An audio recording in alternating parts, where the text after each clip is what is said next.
Hey guys, welcome back to the channel. Zen here, and today we're going to be covering all your weekly updates for Pokemon Pocket. We're going to be talking about current events, upcoming events, a little bit of trading news, and the next expansion. Starting with the second part of the Wonder Pick event that is going on today, as of this video, the January 15th up until January 22nd. Now, this is the second part, meaning you can collect your promo Squirtles, promo Charmanders, but what you're really looking for are these green tickets. Complete as many missions as you can, go Wonder Pick, do battles, collect your water type Squirtles, Charmanders, get your green tickets, because boy, oh boy, am I excited. We finally have access to the new Blastoise coin, the Blastoise playmat, and the Blastoise card sleeve. And if I can just be honest with you guys real quick, these are my absolute favorite. I don't even know if it's because of Blastoise and blue here, but this is just my favorite art in the entire game. Charizard was cool, but like this Blastoise is so much cooler. And then the Venusaur one, yeah, no, 100% the Blastoise cosmetics and accessories, in my opinion, is the best out of all three starters.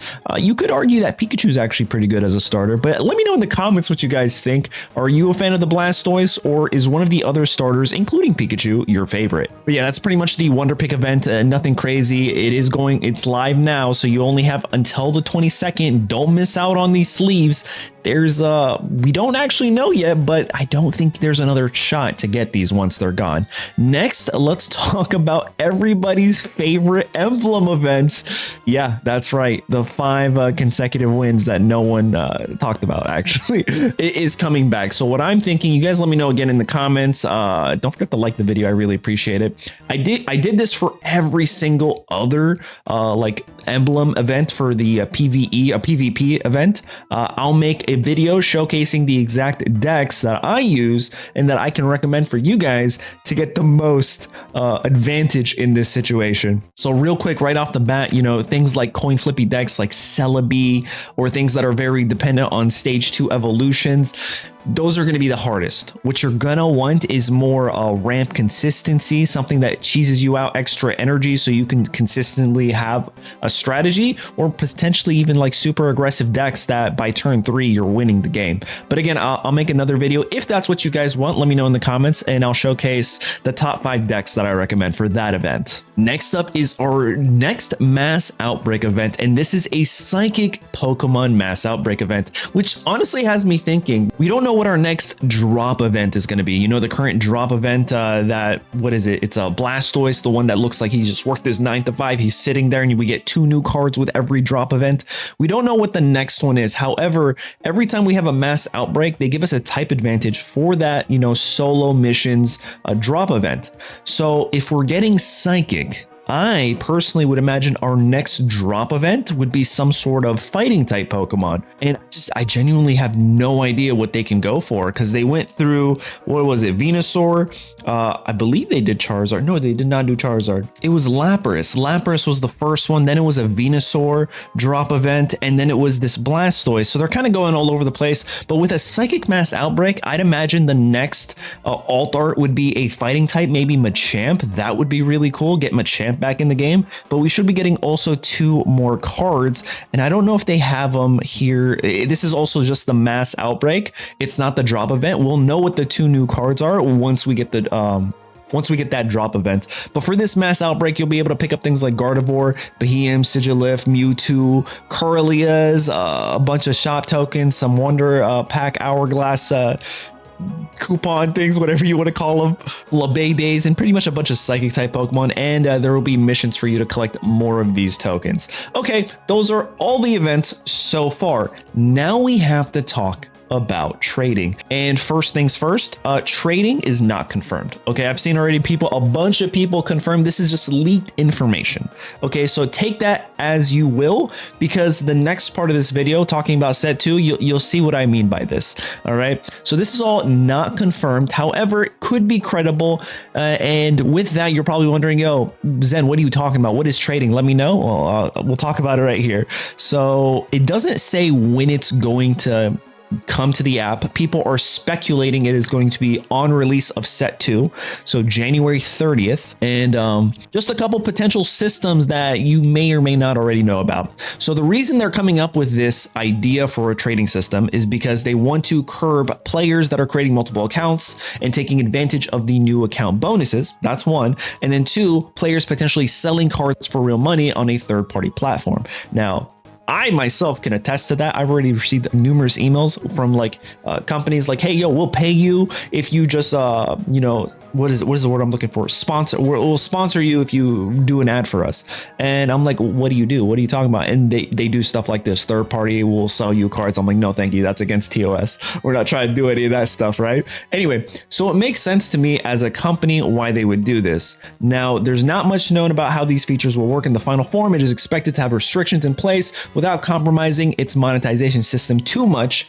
Here are some potential limitations that we can think of. Again, remember the first two, right? They don't want you creating free accounts and taking advantage of free accounts, okay? So this is what the leaked information suggests. Cards can only be traded if they have the same rarity shown as gems in the trailer. I don't know what trailer they're talking about here. I'm guessing it's the, little diamonds and stars in the corner. I could be wrong, but that kind of makes sense. It kind of makes sense. Players may only be able to trade cards from booster packs you bought with real or in-game money and not from the free booster packs. Now, a lot of people are like, but I'm a free-to-play player. I won't be able to trade anything. And that kind of sucks. However, you're forgetting the game gives you hourglasses. That is in-game money. That is not free. So any cards you get from those packs, you can trade those cards. And again, you have to remember, people are gonna, with any sort of game like this, gacha games, people try to rip off and like destroy the system, and they're gonna make free accounts where they're like, oh, I'll just trade all my free cards, and then I'll have so much extra flair, extra stuff to trade. And they're trying to stop that, right? So think of it this way: they either implement this system, or we don't get trade in a Pokemon trading card game, which kind of sounds silly. So in my head, it makes sense. It sucks. It's a level of restriction I'm not like super happy about, because like there's no way to track, right? I don't remember. I have like over 7,000 cards. I know you guys think it's a lot. Some other people got like 20,000. Stop yelling at me, okay? But I don't remember which cards I got from the free versus the in-game money booster packs. So I genuinely have no idea how they're going to implement that, but I understand the implementation if that were to be implemented. Again, these are all leaked information. There's also said to be a certain cooldown or stamina cost in place, similar to the Wonder Pick system. I mean, I guess they're trying to, again, curb people just breaking the system and trading too much. Only able to trade extra copies of cards. I mean, this makes sense. You're not even allowed to flare cards unless you have extra copies.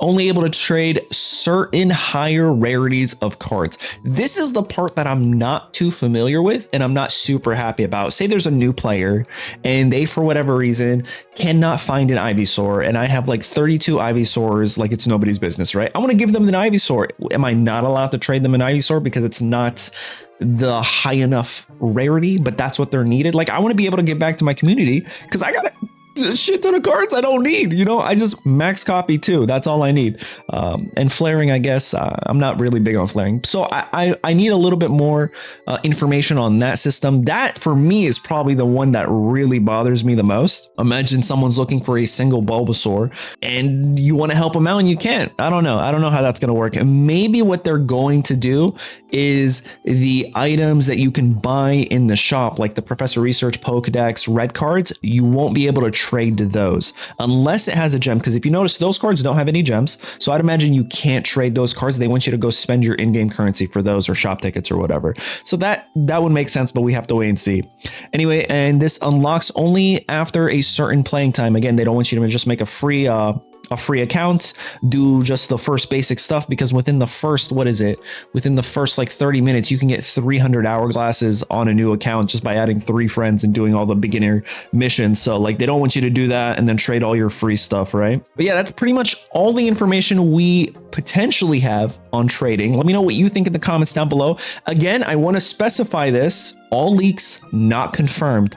Now, why is this important? Well, because we go into this new expansion set to release January 30th.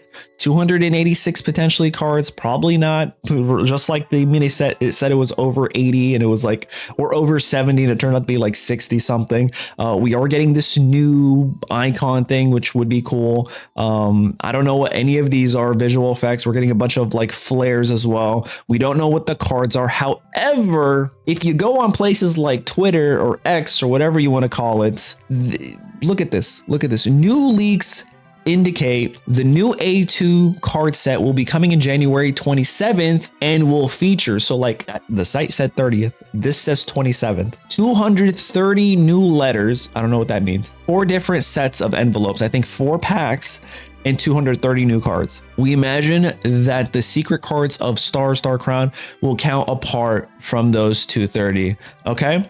And then they start showing these pictures, you guys. Now, I don't know if these look familiar to you, okay? Just real quick, look at those pictures. Also, this has been seen, 3.6 million people have seen this, retweets, likes, all that stuff, okay? I just want to show you guys these pictures again real quick. These look great, these look real, but you see that? Zatumi K, I made these. I made these just to showcase 15 concepts, right, Entei? Let's go find the one. There it is right there. The Meganium. Literally made these last week. There's a video on the channel going over all 15 of these. Honestly, they're kind of spicy. So I enjoyed making that video. I might make some more in the future. Let me find the other ones. T-Tar. They actually took a T-Tar from somebody else. Here's the Lugia and here's the Ho-Oh. So again, don't believe everything you see online, which is why we're taking the trading news with a grain of salt, and we're definitely taking these custom. It's literally in the title. I did nothing wrong, but people they want views and they're farming views. They're just gonna put everything. Look at this. It's literally the same thing. But anyway, that's going to be your weekly recap for Pokemon Pocket. Let me know in the comments what you guys think. Don't forget to like the video. I appreciate it tremendously. And that's going to be it. I'll see you guys next week or once we get more information. Later.